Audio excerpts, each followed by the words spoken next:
with the sharing space. You're with Clement Manyathela. 7:02. All right, let's try and figure out what's going to be happening at 2 p.m. later today, but also what happened yesterday in that finance committee. There are two important developments this morning.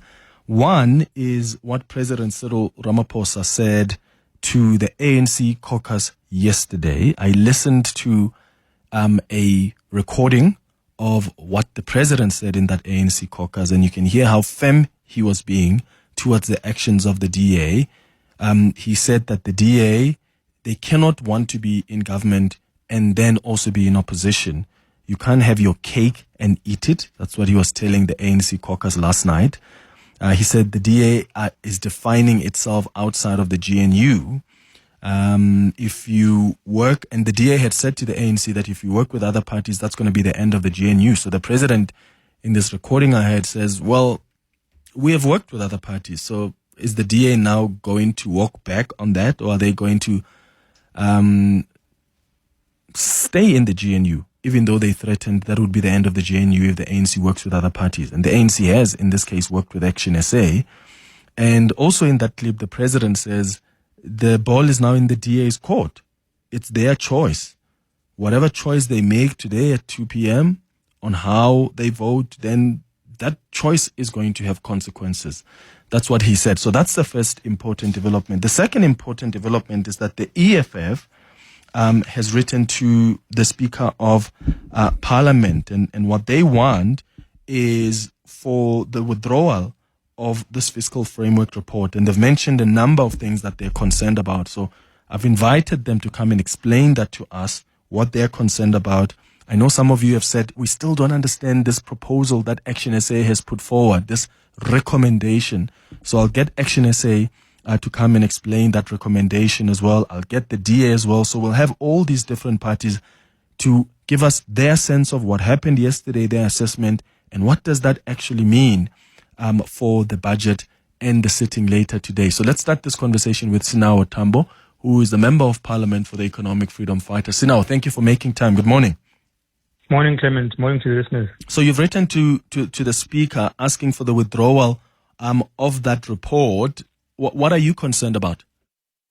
Look, I'm a member of the Standing Committee on Finance, so I was present yesterday when the fiscal framework and revenue proposals, as well as the committee report, were tabled to the Standing Committee on Finance for purposes of either acceptance or amendment. Now, our concern is that procedurally, the Money Bills Amendment Procedure and Other Related Matters Act stipulates that we must first and foremost make a clear statement as to whether we are going to accept or amend the proposed fiscal framework and revenue proposals. Before then, we proceed to interact with the committee report and also to enact amendments to that. So procedurally, this was not done, as much as we tried to impress on the committee chairperson that this is what is required of us by law. Then we proceeded to make amendments to a committee report without having made that clear statement as to whether we're going to review or amend or accept the fiscal framework or revenue proposals. Now, this was a constant debate within the committee.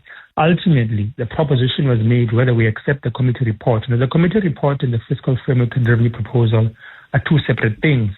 So the proposition which was made is whether we adopt a report which reflects on submissions from stakeholders, interactions with National Treasury, the Minister and SARS, and other institutions. But the proposition as to whether we as a committee accept the revenue proposals and fiscal framework as it is was not made. Only later in the evening, we receive a final draft of the committee report which makes this clear statement, whereas as members of the committee, we were not allowed to deliberate on whether we accept or amend the fiscal framework and revenue proposals in committee. So it was made in hindsight, in retrospect, without us having interacted with it as the case. So we voted on a committee report, but not on the fiscal framework, which contains the red flag. So this is a procedural error that we're raising. So based on the law, in as far as the fiscal framework is concerned, as the committee, you would have to either amend it, vote to amend it, or vote to accept it. And you're saying neither of this was what happened yesterday. Absolutely, this was not done, and it was also unfortunate. Yesterday there was a lot of sort of unprovoked behavior occurring because those sittings were not live streamed as normally they would be by Parliament, because the money bills and amendment Procedure and Other Related Matters Act is what stipulates that we must do this. It's the legislation that gives us the powers to do this. And that was the opportunity. Because if we look at the committee report, almost 97% of stakeholders say they reject the VAT hikes. So we were then empowered to take those stakeholder submissions to amend the fiscal framework, remove the VAT hikes, and put in alternatives as to where we're going to generate the 28 billion shortfall. We did not do this. And this is a misinterpretation as well from ActionSA, who I heard you're going to speak to later.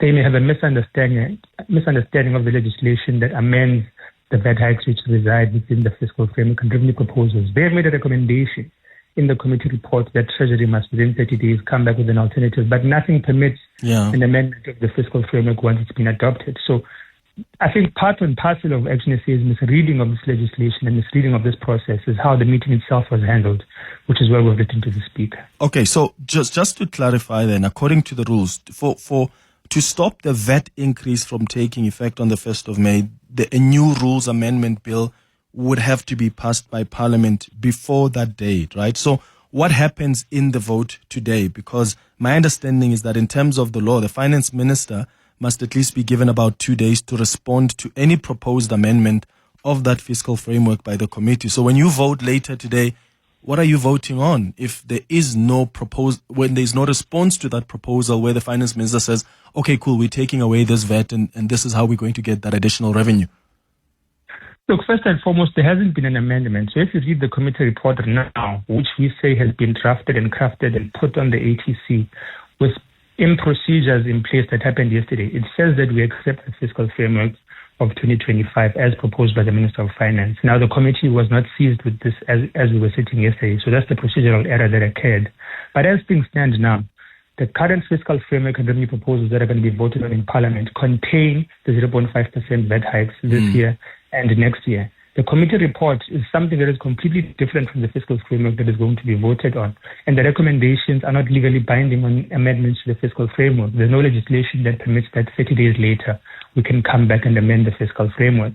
That is what we were trying to impress. So today we're going to be, as the EFF, we're still waiting for the Speaker, of course, to respond to our letter to determine our course of action. But principally, it is the EFF and the Democratic Alliance and the Mkhonto Sizwe Party which have rejected both the report and the fiscal framework as it stands, because it's not representative of submissions of stakeholders which have rejected the VAT hikes. So what stops the Speaker of Parliament from saying, in the National Assembly later today, let's vote on whether we adopt this report that contains these recommendations by ActionSA supported by the ANC and IFP, and then we move the vote on the budget to a later stage once we have the finance minister who's come back with a revised budget? Look, I think there's no legislation that permits it. So the recommendations by ActionSA in the committee report do not have a legislative impact on the fiscal framework. The only mechanism to amend the fiscal framework, and you rightly said that we can amend it and then the minister has 2 days to revert back, are contained in the Money Bills Amendment Act. So the recommendation that says that 30 days must be given to National Treasury to come back with an alternative is not permissible by law. Like, there's no provision on it in any legislation. So the Speaker would have to rationalize to us on what basis is she doing that. And that's what we were asking the ActionSA member yesterday in Parliament. Okay, we hear your proposal. It might be progressive at face value, but legislatively, what permits this to be doable? So the proposal, if the Speaker were to come with a proposal of that nature, she'd have to rationalize it in law. And there's nothing that rationalizes that as we stand here today. So that is the challenge with ActionSA's proposal, and it's well-meaning, but it's not consequential in our view. Okay, Sinawo Tambo, EFF Member of Parliament. Thank you so much for speaking to us. Let's bring in the DA now, so you hear from them as well, because yesterday they also tabled officially their rejection of the budget that contains that VAT increase. Dr. Mark Burke is the DA spokesperson on finance. Dr. Burke, thank you for also making time for us. Good morning. Clement, it's always good to be with you. Yeah, so as the Democratic Alliance, maybe explain to our listeners, one, why you rejected this proposal by ActionSA, which has these recommendations that would end up seeing the removal of that 0.5 percentage hike, and why have you decided to reject the proposal? Clement, my dentist often recommends to me that I should floss my teeth more, but it's not a legally binding contract between my dentist and I. It's a recommendation that I can discard at my leisure. It's the same problem with the flimsy proposal by ActionSA to include a recommendation in the report that legally is only able to do one of two things. It can accept the fiscal framework, which has a 1% VAT increase baked into it at the moment, or it could have chosen to amend that fiscal framework.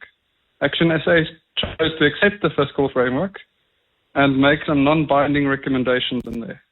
We could never support that. Either the fiscal framework had to be amended, or we say that we are comfortable with subjecting South Africans to more taxes that they cannot afford. And by the way, it's not just a VAT increase. It's also the bracket creep, meaning if the people that are employed in South Africa were lucky enough to get inflation or above inflation related increase in their salary, they will now be subject to higher taxation because they'll move into they'll move into a higher income threshold but stay in the same income tax bracket that they were in before. But maybe this is a very easy and less highbrow test for your listeners, Clement. And it's a simple question to ActionSA, as well as ANC, as well as the IFP, all of whom voted for this report yesterday. Will their VAT decrease, increase, or stay the same come the 1st of next month? We all know the answer to that question. And the answer to that question is their VAT will increase. So ActionSA was so successful in their flimsy recommendation. Why is it that their VAT, that South Africans' VAT is increasing come the start of next month? But ActionSA is explaining it differently, Dr. Burke. They're saying that their proposal is to remove the tax increase, right? That's, yes, it's a recommendation, but the finance minister has about 2 days, according to the law, to respond to any proposed amendment of that fiscal framework by the committee. So he could very well come, I don't know, he could very well come and say, yes, we couldn't find other options, hence the VAT stays. Or he could come and say, okay, we've looked at these proposals by ActionSA and we have actually found other ways to find this additional revenue. Therefore, we are going to remove this tax percentage increase. Clement, I think there's perhaps a misunderstanding of the law, but I also don't want to construct a courtroom over the air. The 2 days that you're now referring to refers to when the fiscal framework was amended. The report that's now freely available online does not amend the fiscal framework. It accepts the fiscal framework and it makes some recommendations. Mm-hmm. If the fiscal framework is accepted, there's no requirement for the minister to take 2 days to report on that fiscal framework being accepted. Mm-hmm. If the fiscal framework is amended, which it was not, then, of course, the minister has 2 days to comment on it. So to conflate the fact that there might have been a need for the minister to comment, which now doesn't exist, over the course of 2 days, with an extension of 30 days, makes no legal or logical sense. They've constructed this idea to try and create a 30-day window of breathing room to come up with alternative ways not to punish South Africans more, when the ANC over 30 years hasn't been able to do so. Mm. Okay, let me bring in Athol Trollip now, who's the ActionSA parliamentary leader, and I'll come back to you, Dr. Burke.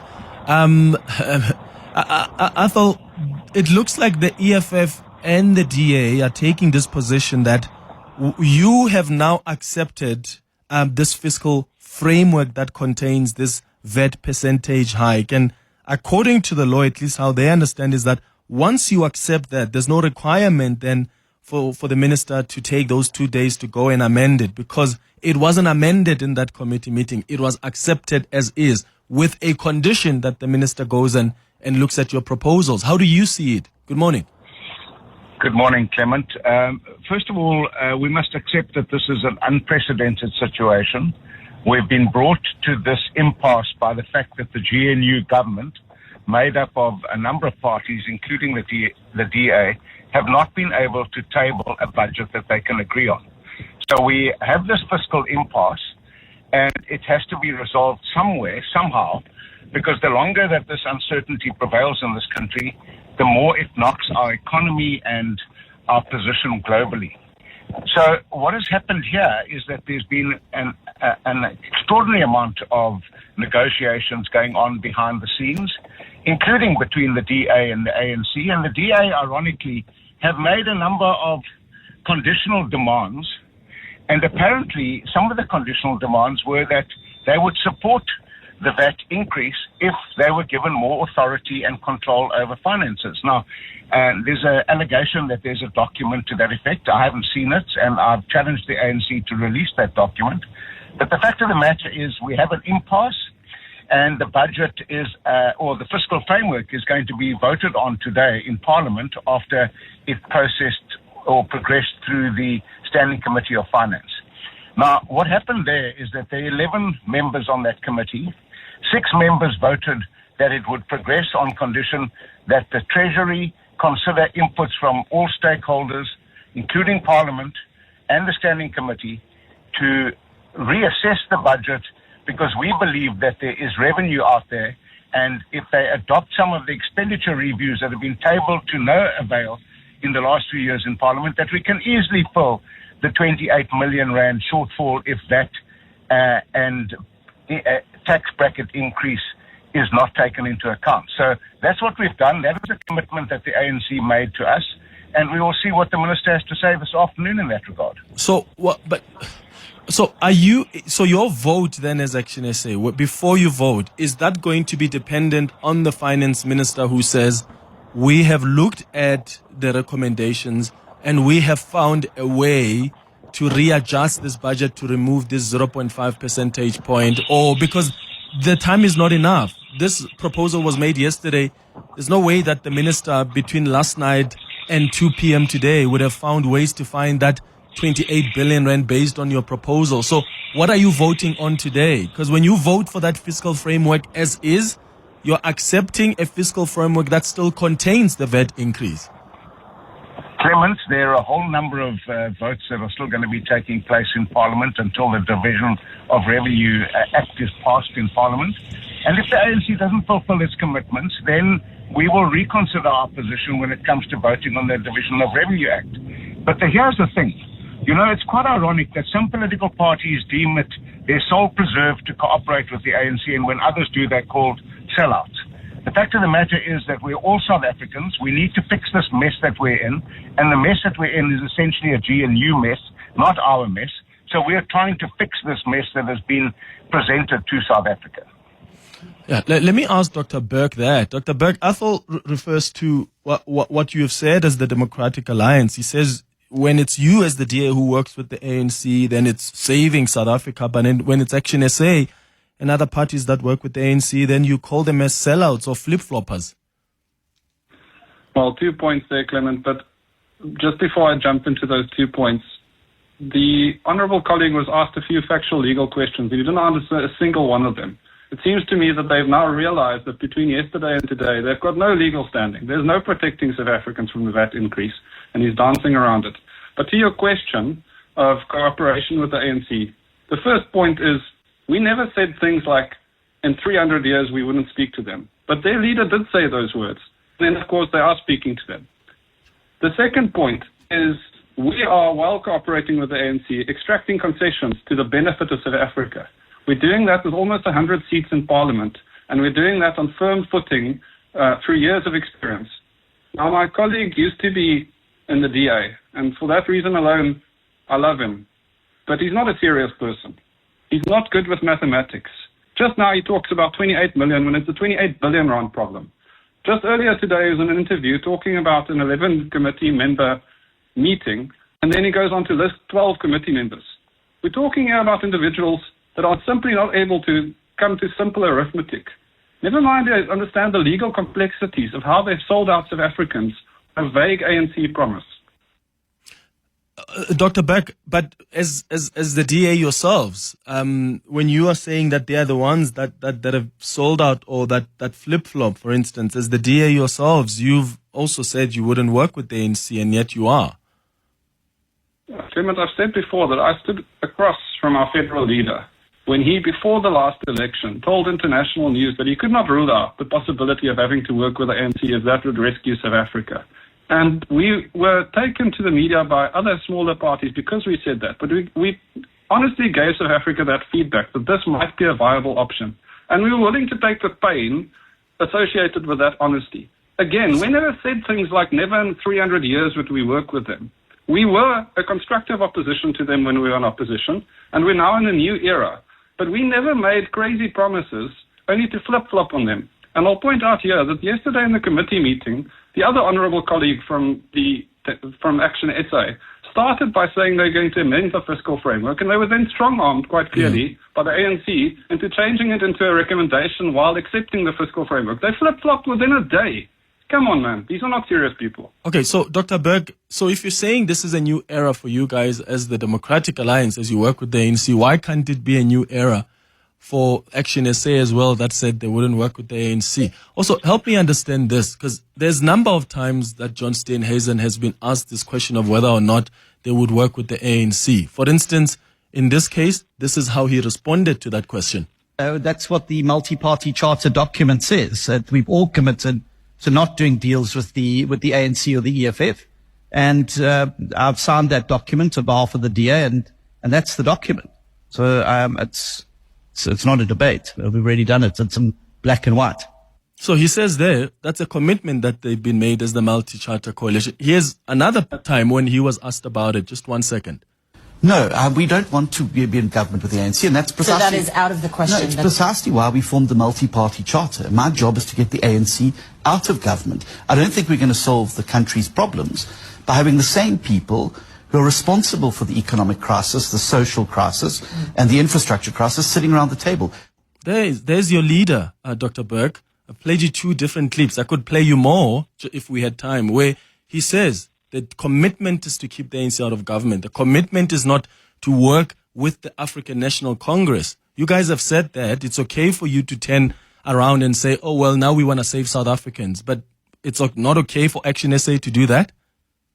Clement, I'm glad you're playing these clips because they relate to a promise we made up to the point of the election. We indicated there that we would not be doing deals outside of the multi-party charter in the lead up to the election. We never committed to what we would have to consider doing after the election. But I also hope that you'll play the Bloomberg clip before the election where our candidates were announced, and I was one of the candidates, and I sat across from our leader when he told the international media that this is not something he could rule out after the election. But again, we come back to another point here, which is when there's an agreement in place between multi-party charter members, and it's quite clear what that agreement entails and when it expires, and the legal amateurs that is the ActionSA party then misinterprets that and goes out shouting about it to the world. We can't but look at that and say these aren't serious people. Yeah, and I must say that second clip that I played was from Biz. We'll find the what do you say? The Bloomberg clip as well that you're speaking about. But I will try play the listeners some extra clips of John Steenhuisen where he was making a commitment that they don't want to work with the ANC. I just get surprised that when it's ActionSA that has said we'll never work with the ANC and now they changed their mind, now they're seen as flip-floppers or sellouts, but the DA is allowed to actually make that about turn because, we're in a new era here. This was before elections. Doesn't make sense to me. Let me know your thoughts. Give me a call on 011-883-0702. You can send your WhatsApps on 0727. 702. The Clement Manyathela Show. Let's walk the talk. 25 minutes before 11 o'clock. Let me give Athol Trollip an opportunity to respond to Dr. Burke, and then I'm going to go to your calls and WhatsApps as well. Yeah, Athol, your response to what Dr. Burke said there before the headlines? Yeah, thanks very much, Clement. First of all, he was at pains to say he didn't want to conduct a court case on air and then proceeded down a whole lot of legal avenues. I'm not going to do that, and neither am I going to be spurious and make disparaging remarks about him and anyone else. You know, politics is, especially in South Africa, it's about working together, especially after the last election where voters gave no political party a majority. We have to work together. This is our country. And if you have a haughty, arrogant attitude about working together, you're not going to get things right. You know, Mr. Burke said that I might have got the maths wrong about the 11 people on the committee. That might be. I was at the airport at around 5:30 in the morning. But let me just say that there were 11 people on that, members of Parliament on that committee. 6 voted for our recommendation and 5 opposed it. Now, the DA, for example, did not ever speak to us about supporting their proposals. And that just shows how haughty they have become. The ANC spent days talking to us. We had a number of conditions that we said needed to be considered, and one of the main conditions was that SARS needs to be adequately funded to collect the almost 800 billion rand that is on the table for collection. Now, SARS has already just shown that they collected a record amount of revenue last year, around 1.8 trillion rand. SARS have shown that they're the best revenue collection machine in this country, and we believe that the 28 billion rand that is required to fill the budget gap can easily be found by SARS and by implementing expenditure review. So we are prepared to do what is necessary to get this budget passed, but we have said from the beginning that we must cut the fat and leave that. And our position to the ANC was simply that. Cut the fat, fix your expenditure, bad expenditure habits, go and help SARS collect the revenue shortfall, and leave the VAT alone. And what can happen in the future, if this goes through with a VAT increase of 0.5% this year, there isn't a budget adjustment that lies ahead, and we can come with new legislation around taxation. It's not the end of the world, but this is an unprecedented, unique situation that we find ourselves in now. Okay, and just lastly, because I want to understand, what are you expecting later today during the voting? Are you expecting the finance minister to come and already tell you that we are going to start work that adjusts that budget to remove that 0.5 percentage hike, or are you going to vote for the fiscal framework as it is with the promise from the minister that we're going to make adjustments? Clement, we're certainly going to expect the finance minister to make comments about how they're going to fill that gap. But what's going to happen this afternoon is that it's not only 11 members in the Standing Committee of Finance that are going to be voting. It's going to be all 400 members of Parliament.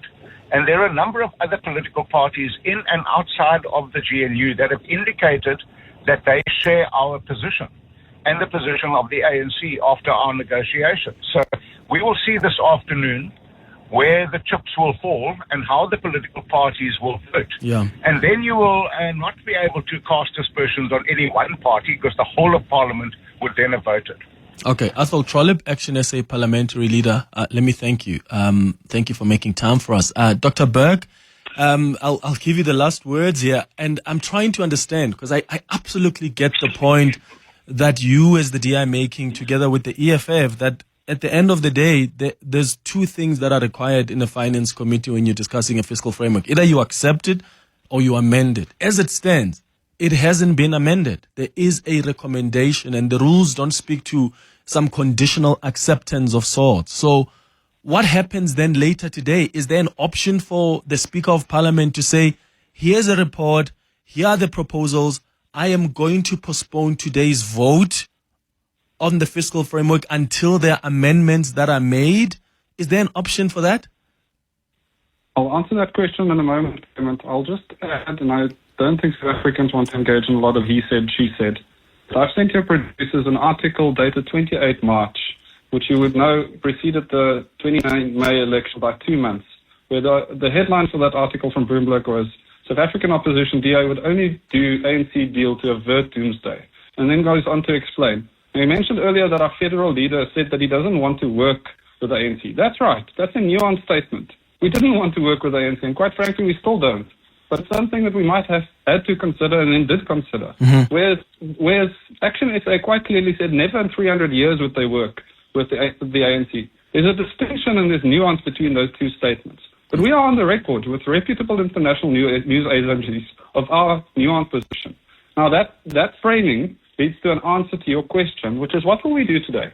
Yeah, wait, before you do, let me just respond to that as well, Dr. Burke, yeah. Because I think you are telling me about an article on the 28th of March 2024. My argument to you around that is that you were realizing as the DA at that time, probably through your own polls or polls that are being shown outside of the Democratic Alliance, that you're not going to be able to win the elections with a majority. So that's a time when any political party, when they realize what their support looks like, they start forming some kind of deals. But before that, I've played you 2 clips of John Steenhuisen saying, we don't want that. Even the anchor said, so that's out of the question. And he says, precisely. So before that, you were very clear. just like ActionSA, that you don't want to work with the ANC. But closer to the elections last year, because you're realizing through probably your own polls or polls that are done outside the DA that you're not going to get an overwhelming majority, you're beginning now to change tune because you see where the voting is going to go. The simple point that you're making is right. We would have probably been informed by data and intelligence that would have dictated a certain direction. But the simple reality is also this. 2 months before the election, we started making South Africans aware of that reality. So the voter had the ability to include that in the assessment of who to vote for. Whereas ActionSA supporters up to this point would have probably been, in my estimation, the few that they have, capitalist-minded, free market, right-of-centre individuals that would have never conceived that if they gave ActionSA 6 seats in Parliament, ActionSA would use that to enable the worst parts of the ANC to ram through a VAT increase.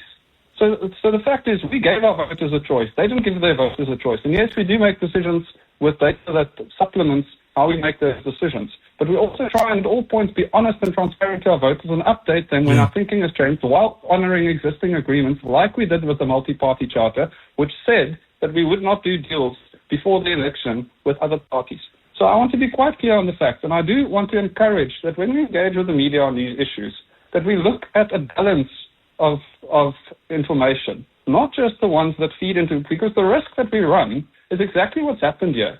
We take a party that has 6 seats out of 400 in Parliament at their word when they're not to be trusted, and then misinformation starts permeating into society, and people actually believe that this flimsy recommendation has any legal standing, whereas any serious person will tell you that it does not. But I do want to answer your other question, Clement, is what happens this afternoon in Parliament?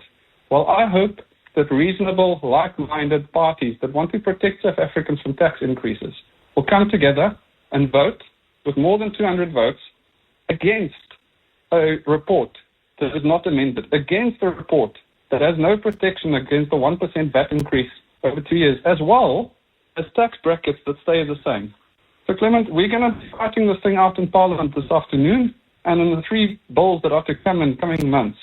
But it's quite clear that the conversation we should be having is not about ActionSA. It's about what parts of the ANC is being enabled through this. Because while we were willing, as always, to negotiate with our counterparts with an open posture, we were trying to extract concessions to get the economy firing so that people can actually find work and we have more tax revenue next year. All of that is now up in the air because the commitment that the ActionSA was hoodwinked over. And again, I simply cannot say this enough. These are not serious people, but can we please chat about the serious problem, which is the ANC? Well, the ANC says you might as well walk away from this GNU. President Cyril Ramaphosa, I was listening to a recording of him last night addressing the ANC caucus, and he says the DA has said before that if the ANC works with other parties, that's going to be the end of the GNU. Are you going to walk away from this GNU because the ANC clearly is working with other parties, in this case, ActionSA? It's an important principle for me, Clement, to always answer the questions from the media. In this case, I'm simply not the decision maker. Our federal executive will be meeting over this. They will chart a way forward. It would not be right for me to make a pronouncement on that, but I also don't have the information to make a pronouncement on that. But what I can tell you is what's happened here has been a repeat theme of bad faith negotiation, of constantly threatening the worst outcome, and then going to seek for partnership outside of the GNU, a concept which, by the way, South Africans were very excited about 9 months ago, a concept that we've remained committed to despite tactics such as signing into law bills that passed under the 6th Parliament by a 7th administration president. We've tried to be a reasonable partner here. I can't speak to what will happen in coming days, but I can say we're super disappointed. And you've been disappointed so many times, Dr. Burke, where you've threatened to walk away and you never did, because it does serve you as the DA to be in this GNU. That's why you've never left. When the Bella Act was signed, when NHI, when Expropriation Act, and I can go on and on, you still stayed, even though you've defined those as red lines.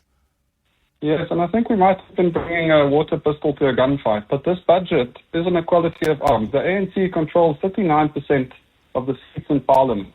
And this is always going to be a backstop to try and oppose some of these radical policies that will undermine economic growth. we were always going to insist within the budget that items are included there that gets the economy going. And were we not able to speak sense to the ANC, were we not able to start chipping away at their massive embezzlement network, we would have had to use the budget. And of course now that's what's happening. And of course now there's tension as a result. But that will not deter us from doing what's right. Okay. And this budget will be telling on who is trying to protect South Africans and who's trying to punish them with more tax. All right, Dr. Mark Burke, the DA spokesperson on finance, thank you so much for making time for us. 2 p.m. is going to be a defining moment. If the DA votes against this proposal, President Cyril Ramaphosa can be heard in that clip last night saying, well, they will be defining themselves outside of the GNU. He said today is the DA's choice. If it's going to vote against this report or proposal by ActionSA, then there are going to be consequences for that. I want to tell you how weird politicians are, because they always want to talk about fairness. Or I played a clip of John Steenhuisen categorically saying that it's out of the question. They don't want to work with the ANC. There's no way they would want to bring the ANC in, right? And then Dr. Burke got off the line. In fact, he told us he's got an interview with with one of the channels on television, and then we let him go. And then he came back on and then sent us this article. I think he wanted to go check the article from Bloomberg where John Steenhuisen has actually said we would consider that working the ANC to save South Africa from a doomsday coalition. But if you look at the date of that report, it was closer to the elections. This is when political parties now know where their support base is. So of course, as a political party, you're going to change your messaging. You're going to change your messaging. Now it's no longer we will never. Now it's we're not ruling it out. That's what politics is. So if the DA is allowed to make a flip-flop like that, why can't as ActionSA be allowed to make that flip-flop? Why is it that when it's the DA that is choosing to work with the so-called enemy, it's okay because to them it's saving South Africa? If it's the other parties, then they're seen as sellouts. That doesn't make sense to me. It really doesn't. And the DA always wants to try and justify their relationship with the ANC. But anybody else who works with the ANC, you are the enemy. That's crazy. And now they want to question this proposal, right? In Parliament. They want to question this proposal and say there's no legal basis. That's exactly what other parties were saying about the statement of intent, which is what governs the relationship between the DA and the ANC and other parties in the GNU. So they were justifying the statement of intent, which has no constitutional or legal basis. But here's something else. And I know these are different. This is a parliamentary process. I'm just giving you an example of when people are questioning things and their legal basis, the DA is able to want to justify that. Right? But no, other parties can't justify the ways that they go on political matters. That's hypocrisy. It's 10 minutes before 11 o'clock.